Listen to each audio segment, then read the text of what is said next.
Hello and welcome to Mythmakers. Mythmakers is the podcast for fantasy fans and fantasy creatives brought to you by the Oxford Centre for Fantasy. My name is Julia Golding, and today I am joined by a friend and but very distinguished academic, Professor Simon Horobin.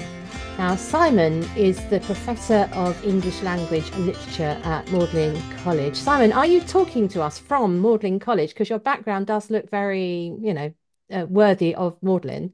Yeah, no, well spotted. Yeah, I'm sitting in. I mean, if you've seen pictures of Lewis in his rooms, I'm in that same building, but just two staircases along from him in a room that's sort of identical to the main sitting room that he had, but it's a kind of mirror image of it. So yeah, that's the background you can see.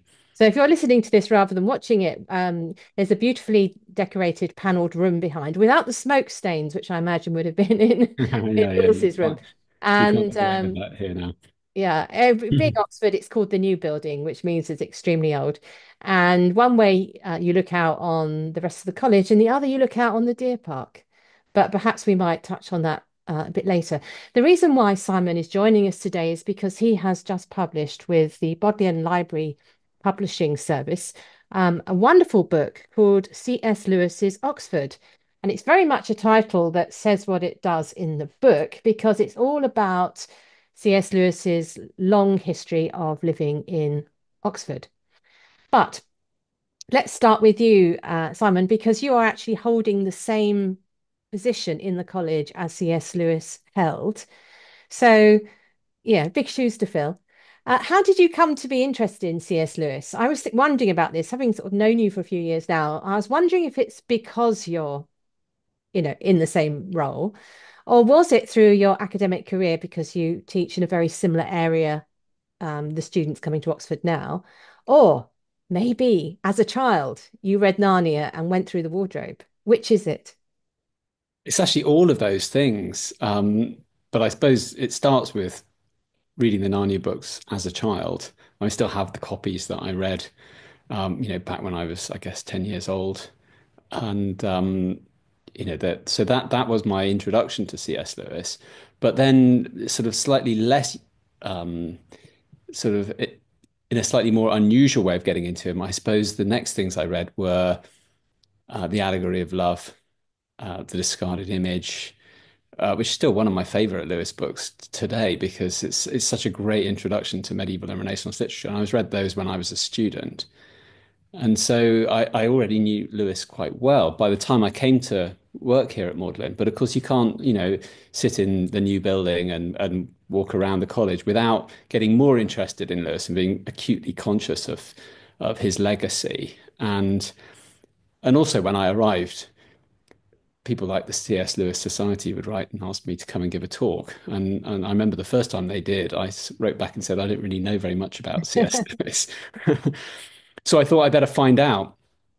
And so that is then the sort of next stage, and that I then started looking into more into his biography and to his life specifically at Magdalen. And I guess that's how the book kind of grew out of that experience. So it is absolutely the perfect book to have on hand if you come to Oxford to visit. If you're a Lewis fan, you've got to get this book. But I don't think you need to be in Oxford to enjoy it. I think it's very enjoyable as a virtual visit through the pages of this book. And it also gives a great insight into Lewis himself. Got a wonderful picture of him on the back in a room very much like the one Simon is currently occupying. Um, so do you want to tell us a little bit about how you decided to structure the book? Because I should also mention it doesn't only deal with Oxford. Just, No, plot that's spoiler. right. Yeah, somewhat controversially, it has a chapter called Cambridge. Um, but then, we can't pretend that he didn't actually go there. But yeah, and partly the structure. So it is structured around, you could do it as a kind of walking tour of Oxford, as you've suggested. And that's partly because during the pandemic, when we could only meet outside in groups, I started doing C.S. Lewis tours for student groups and for others. And So that partly is the origin of the book, is sort of walking people around Magdalen and pointing things out, and then working our way down the high street. And you go past the Eastgate Hotel, which is where Lewis and Tolkien would meet on a Monday morning to read bits of Lord of the Rings or The Great Divorce to each other. And then you go past University College, where Lewis began his academic studies. You know, we always think of him as being at Magdalen, but he started out at what's called Univ as a student of classics. So it's a bit different to, you know, now we think of him as an English tutor. Then he was a classicist, a philosopher. And also you go past Merton College, where Tolkien himself was when they were meeting with each other. And so that kind of that's sort of the origin of it and why I thought I would structure it around these places. And it's partly because is so central to Lewis because, you know, I mean, actually, of course, he spent most of his adult life in Oxford. And even when he went to Cambridge, he didn't really leave Oxford in the sense that, you know, he commuted and spent term times and weekdays living in college in Cambridge, but he came back to Oxford at weekends. And the places that, like the particularly the pubs, I suppose, are really important. The Eagle and Child has a chapter to itself because of, you know, the Inklings being so associated with it. You know, those kinds of institutions, places, and of course the people that he encounters and meets there just seem to me so central to what makes Lewis Lewis. You know, to his writing and his thinking. Just so if you've not been to Oxford, people might not realize just how close those places are. So when Simon's talking about going past Eastgate Hotel and then Univ, we are talking about a minute walk Mm. up one. It's really, really close, a very um, densely important set of locations for Oxford. And for our Northern Ireland listeners, we should mention that Northern Ireland does get a mention too, because we shouldn't forget that you never really took the Irish out of C.S. Lewis either. Did even being in Oxford, he retained a strong connection with his place of birth. So when I was reading this, having lived in Oxford for decades and knowing the places, so was able to sort of follow it very, very closely. But the one thing which was new to me and new to all the biographies I've read of C.S. Lewis was the college details of Magdalen. Now, I was actually a Magdalen postgrad for a few years when I was doing my doctorate, but I didn't get to know it in the same way as you as a professor do. And I felt reading this section, it could only be written by an insider. So, do you want to mention some of the odd little things about the Magdalen experience? And perhaps you might want to go on to talk about whether or not what's the same and what's changed in Magdalen since C.S. Lewis's time. Bearing in mind, someone listening to this might be thinking to apply in future. We don't want to put them off. No, I think that's right, and I think that's partly what spurred me to write the book is that you know there are many excellent biographies of C.S. Lewis, and so it only makes sense to write something where I feel that there's something I could add to that, and I think you're right that that having that college angle, sitting in a room just like his, and you know sort of teaching in the way that he taught the course that he taught more or less and going around the various parts of the college did give me a kind of an insider's view of what that was like um, and some of the weird kinds of traditions that you know that actually still go on today. You know, there's he talks in Surprised by Joy about the moment that he became a fellow here in 1925 and how strange it was. He found it when he was lining up in the president's lodgings, and then he had the kind of the Latin admission ceremony, and then went round and shook the hands of all of the fellows at the time, who all said, "I wish you joy," to which he made no reply. And of course, that was very significant for him because the word joy already had an importance for him, which it then took on even greater significance. And you know, for a number of reasons, surprised by joy is obviously one, Joy Davidman another. But you know, that strangeness of that ceremony. Well, that's exactly the ceremony that I went through when I came here as a fellow 18 years ago. So there are all these connections, um, and there are some nice kind of objects that are still around in the archives, which I talk about in the book. So, for instance, we still use the college weighing scales on special dinners where guests who come to dinner are given the option. Not so many people take it up these days of being weighed.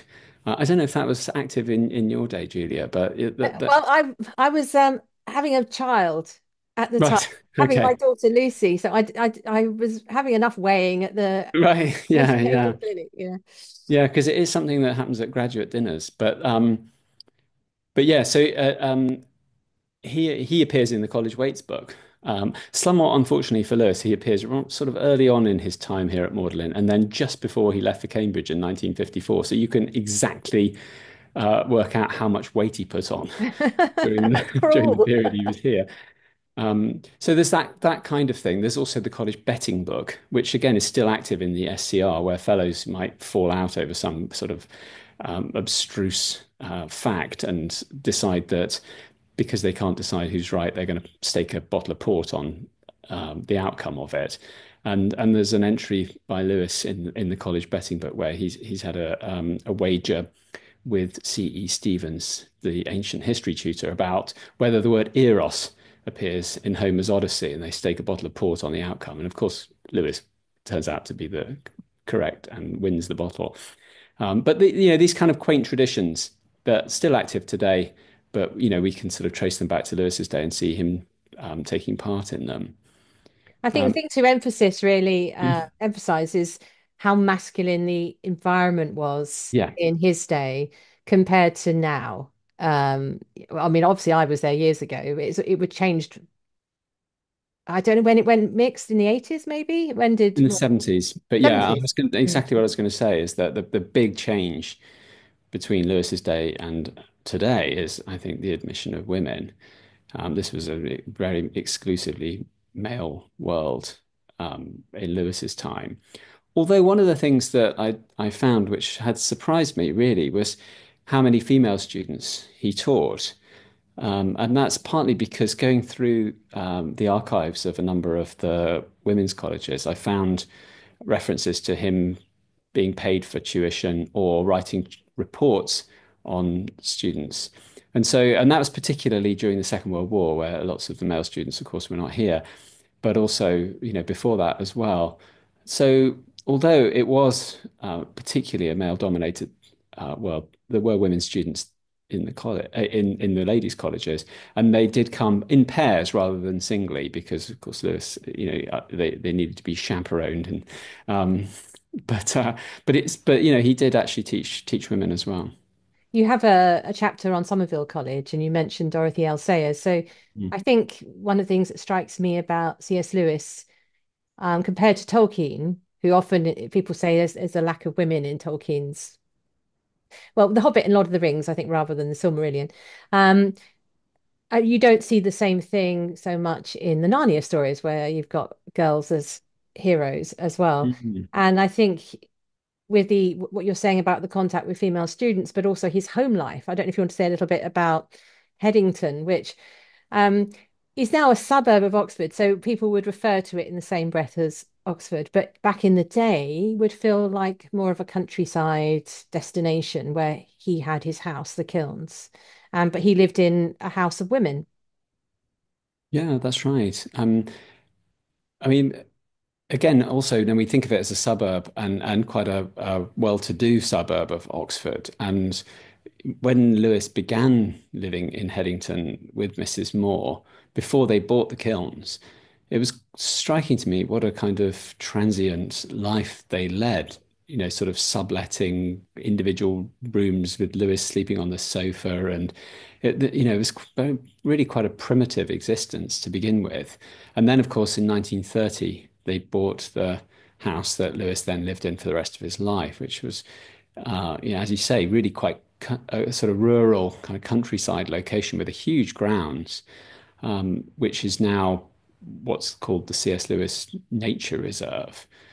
So you don't really get quite the sense of how big the surrounding area was. A huge lake which Lewis used to skate on when it iced over, um, and a big wood where Joy Davidman would go shooting pigeons and things. And so it was like living in the countryside. And actually, he was a great lover of animals, and they had a real menagerie of various kinds when they lived there. But you're right that he lived there with Mrs. Moore, the mother of his of Paddy Moore that he served with during the First World War, but who was killed, and her daughter Maureen. So yeah, it was quite a female household. But it's interesting to me as well the extent to which he was living at the Kilns, but also living in college. He was Mm. obviously splitting his time in a way that nowadays you either would live in or live out. In those days, I think you could kind of move between the two worlds, so that he spent so many evenings in college doing various kinds of societies. We know about the Inklings meeting on a Thursday night in his rooms here in Magdalen. But every night he was doing something similar. It was incredible. So he would quite often sleep over during the week in term time, go back at weekends, and then probably spend most of the vacations living in the Kilns. That's one of the elements I hadn't really clocked because it's a short distance, but if you miss the bus, it's a long way. And so if you're late chatting Walk into it. midnight with the Inklings, you aren't Yeah. going to get home.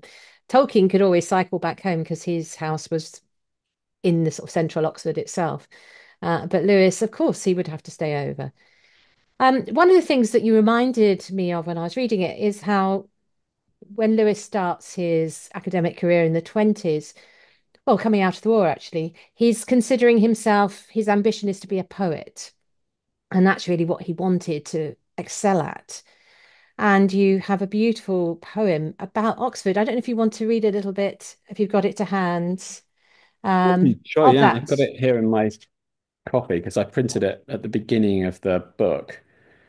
And it's a poem that he wrote during the war when he was actually, on the front line in the trenches.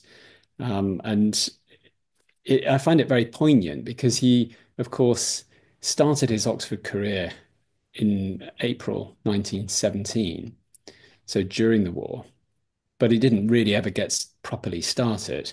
He mostly was just doing some training with the Oxford Cadet Corps. Then he goes off to Keble College and starts, training properly with the Somerset Light Infantry. And then by November of that year, his 19th birthday, he finds himself in France on the front line. But he has had, at that point, a kind of glimpse of what Oxford could offer, but it's already been taken away from him. And he's sort of obviously looking at, um, what he hopes is lying ahead of him in the future. So how much of this would you like me to read? Um, I think if you read the first verse and then the last verse, that will give a sense mhm.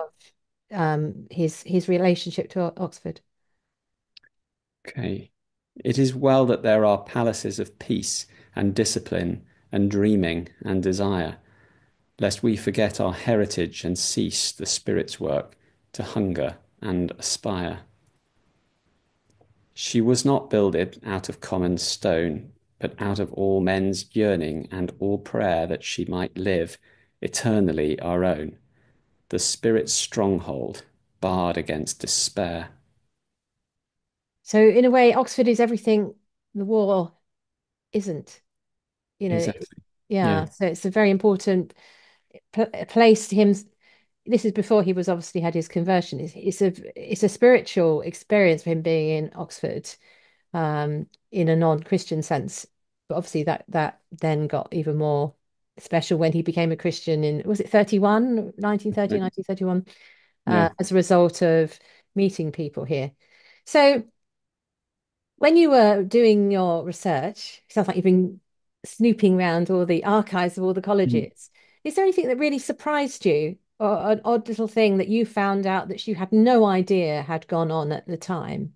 For me, the fact that I sort of took away is the image of C.S. Lewis sitting on the bus going up the hill, Headington Hill, leaving Oxford for the countryside. I sort of knew that, but reading this again, I reckon that transition from one place to another was very important to him in his understanding of his own life and his creativity and relationship to Oxford. So that's my takeaway is the bus journey. It's like nice and practical.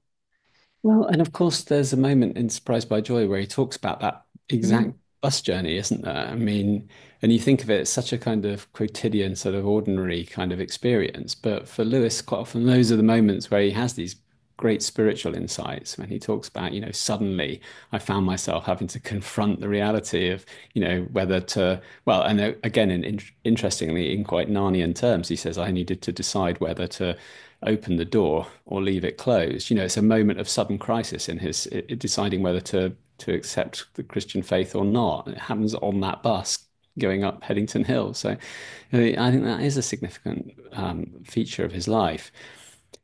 I think one of the things that I was really struck by was the sheer workload, because we think about how much he was so productive, and it's tempting to imagine quite leisurely days as an Oxford academic. And now, obviously, we have lots of committees and we have to do kinds of different sort of paperwork and reporting and so on. But the amount of tutorial teaching he was doing, I've already mentioned the women's colleges, but he left Univ when he came here in 1925 he was the college's Magdalen's first English tutor because it's a relatively new subject.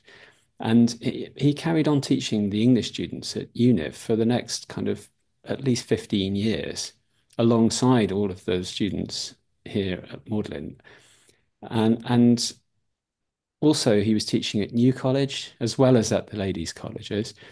And, he said that he comes here as an English tutor, but, his training was in classics and particularly in philosophy. And as a result, he was asked to teach the philosophers at Magdalen, which he did. And I also found he was teaching the historians as well. Um, so he had an immense teaching load. And you have to remember in those days, this is one-on-one tutorial teaching. So there's no sense in which you're sort of doubling them up or having classes or so that was something that struck me was that just how did he fit everything in? And the other sort of nice discovery, so say I'm snooping around the archives, one thing that I was really struck by was that when he arrived at Magdalen, there was a ban on any student clubs and societies, the very thing that we associate him with, because the president felt that they were interfering with more important pursuits like rowing. And That's not a club. yeah, yeah. And so Lewis felt that this was somehow the wrong way round. And he and one of the history tutors, KB McFarlane, set up a thing called the Michaelmas Club. And it was a sort of literary philosophical discussion group, which is obviously in keeping with lots of things that Lewis was actively engaged in at the time. And in fact, he gave papers at it himself. And then other students spoke at the events. And then they decided after a few years to have some invited speakers from outside the college. And one of them, again, this is not surprising, but one of them was Tolkien and came and gave a paper on constructed languages. And there's a lovely little account in the minute book of this event. And it says that Professor Tolkien came and spoke to us. He talked about the origins of constructed languages. He traces it back to Animalic and some of these early languages that he was involved in as a child. He then gave some polished philologies of his own and read poems in those languages. And it was only after I sort of read that account that I realized, looking at the date of it, that what this is an early version of what becomes a secret vice. Early in the sense that, we think of secret vice being the first time that Tolkien ever talked about his construction of his own languages and shared some of the poetry that he'd written in them. But actually, this event at Magdalen, which happened in June 1930, predates that by about a year and a half. And so that was a really surprising find. Not surprising, I suppose, in some ways, because you might think that the first time that he talked about all of these things would be with C.S. Lewis. And so in that sense, it was in keeping. Um, but it just amazed me that this document was sitting there in the college archives and nobody had ever really put those two connections together. And very frustratingly, though, the student who wrote the account of it, you'd like to have heard a lot more about this, but he says, unfortunately, because I had an exam the next morning, I had to leave early. And so I couldn't stay for the rest of the discussion. So we never quite find out, what exactly was said afterwards. Oh, that is a shame, isn't it? Lost to history. You did mention earlier on that in some ways Lewis's career reached a blockade in Oxford, and so he actually got his chair over a professorship chair over in the other Magdalen in Cambridge. When you were thinking about this, what did you having got your Magdalen Oxford experience and then looking at Magdalen Cambridge? What did you think of the two experiences as far as Lewis is concerned? Um, to the outsider, they seem very similar cities, but insiders might think actually they're quite different, certainly as colleges. Mm. Yeah, I mean, certainly, says himself that Magdalen Cambridge was much smaller than Magdalen Oxford. And he found it quite a congenial change in that sense. It was smaller, it was friendlier. I think by the time that he'd spent nearly 30 years at Magdalen Oxford, he had a lot of long-standing friends, but he also had some enemies. And by the time he'd become a very successful sort of public apologist for the Christian faith, I think he had, he had his admirers, but he had his detractors. And I think moving to Magdalen Cambridge, where it just seemed homelier, friendlier, and also he says they were much less hostile to the Christian faith. He talks about Magdalen the impenitent for Magdalen Oxford, and so I think he felt under sort of yeah, that it wasn't an entirely congenial environment for him by that stage. But also switching jobs, they may sound to outsiders like very similar things, and you might wonder why you'd move from one to the other. But the distinction was much clearer in those days, and that's to say that he was always Mr. Lewis in Oxford, and it wasn't just about getting the title. They are different jobs in the sense that a tutorial fellow is responsible for doing all of these tutorials, these one-on-one meetings with students going through their essays. And it's very time consuming. And as I've said, he did a lot of tutorial teaching, whereas a professor gave a number of lectures, and that was all of their duties. Otherwise, it's mostly research and graduate teaching. Well, Lewis wasn't a big fan of graduate teaching. That's fair to say. He didn't think that research degrees were a worthwhile thing. You just should just carry on reading more. But the idea of just lecturing and not having to do tutorials was obviously appealing to him. And in fact, he says after he's made the move that, I've never had so much free time since I was at school. It's like getting twice the money for half the work. And so I think it made a big difference to him in that way. And I think he also talks about Cambridge as being like a sort of county town. You can walk out from Cambridge and find yourself in the countryside very quickly. And he'd certainly got a bit fed up with the way that Headington, we've talked about it as being in the countryside, but by the time he moved to Cambridge, it was becoming much more suburban. Yeah. And it was a big Cowley car factory and all of the workers' houses that were being built all around where he is. I mean, now, of course, there's a huge ring road that goes right past his front door. And I think in that sense, he felt that the Oxfordshire countryside was being spoilt and that Cambridge had still preserved it. So he seems to have very much enjoyed that elements of that switch. But as I say, he never actually moved to Cambridge. It was just a kind of place that he lived during term time. I'll save this pleasure for people when they get to read it, but you're very funny about C.S. Lewis's experience of being a college administrator.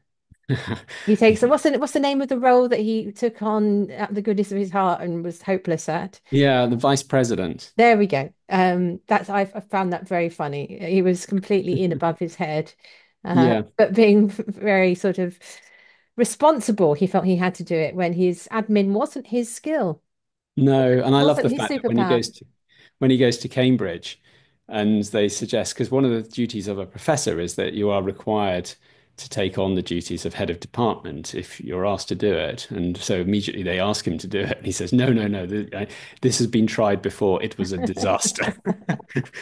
Oh, yes. But anyway, we all can think that his time might have been better spent rather than doing the Yeah, garden. exactly. Many people listening to this will be trying their hand at writing fantasy. What in your research did you learn about Oxford? It's coming back to Oxford from Cambridge.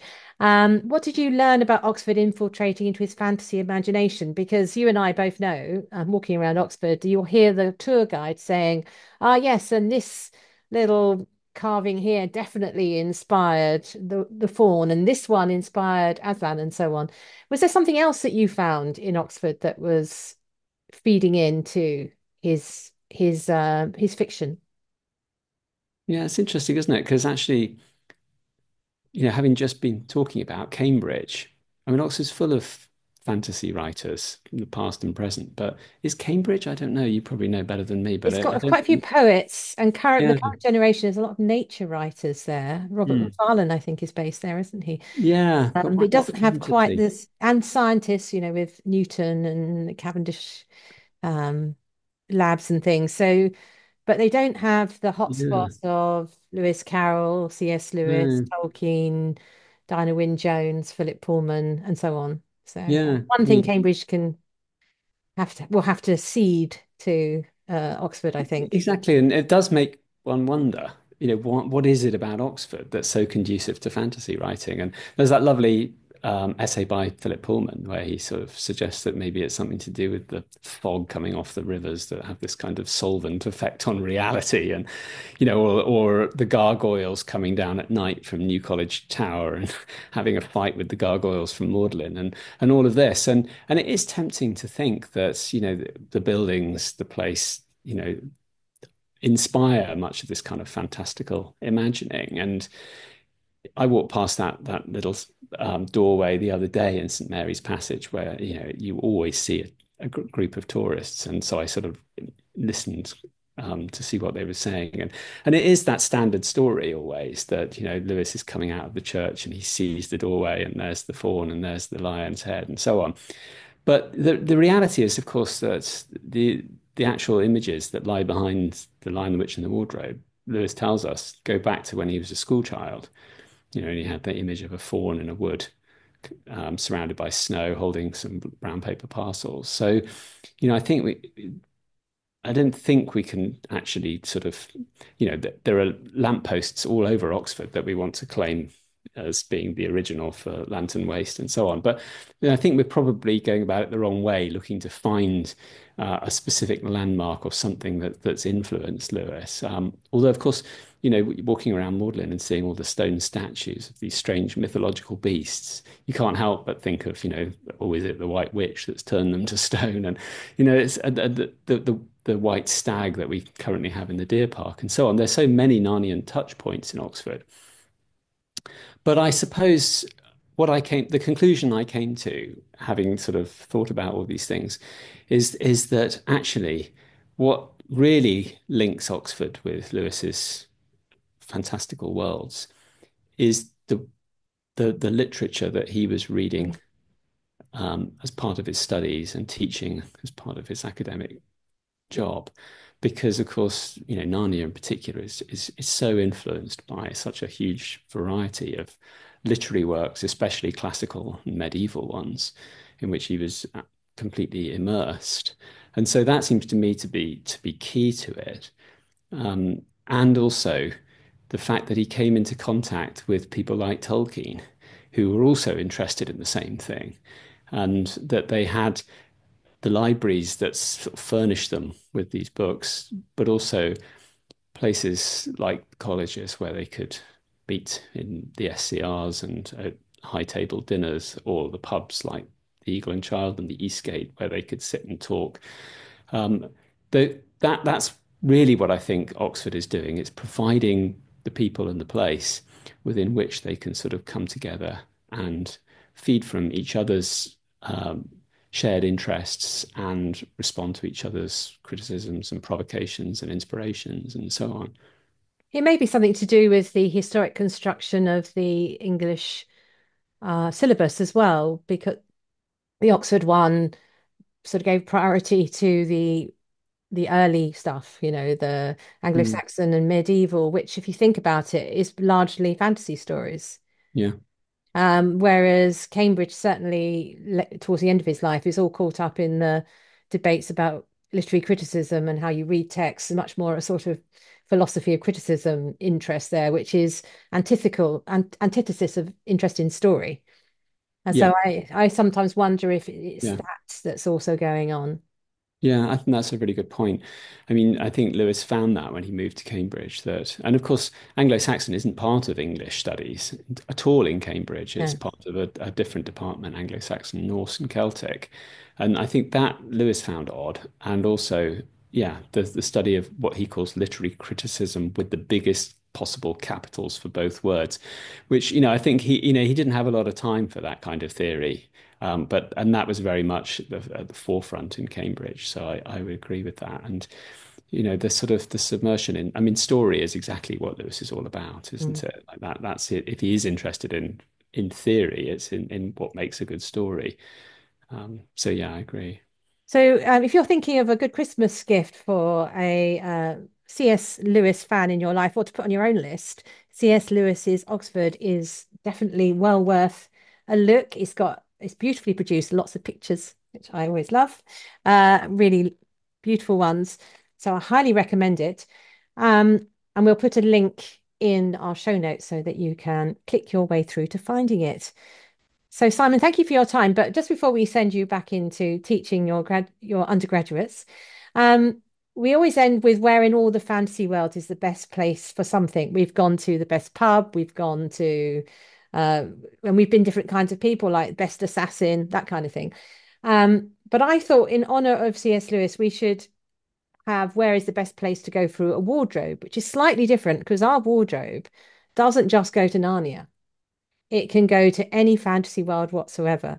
So imagine there's a wardrobe in your office that you can walk through into any fantasy world. We'll allow it to always go to Narnia as well occasionally. But if it's going somewhere else, where would you like to go in terms of a fantasy world to visit?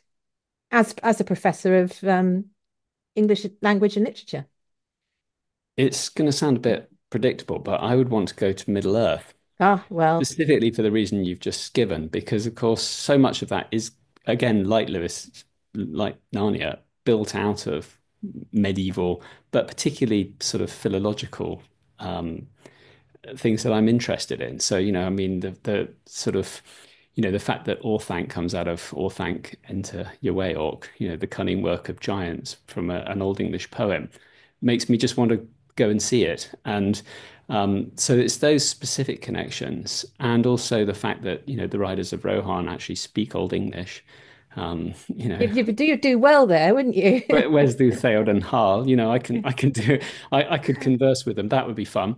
But I feel like it might be a bit controversial because, of course, Narnia you can kind of dip in and out of through these portals like wardrobes. But of course, Middle Earth isn't really like that. It's not a place that you kind of portal in and out of. So I don't know how they would take me It's suddenly. special dispensation. Okay, that's good. For Maudlin. In answer to my own question, I think I'm going to stick with C.S. Lewis actually, but I'd switch to his space trilogy. I'd quite like to visit temporarily and not for a long period of time his version of Perelandra, Venus, Mm. because the descriptions of that are so amazing. I would just love to go and see it, the way he imagines this place that almost has no solidity to it. Not the real one, because if I went to the real one, I would just die. But his one, as he imagined it, I think would be really fascinating. But I would be coming quickly back through the wardrobe because I think it's only for a short-term visit, that one. Mm. Thank you so much, Simon. And thank you very much for writing this book, which I'm certainly going to treasure. Thank you very much. Thanks very much for having me.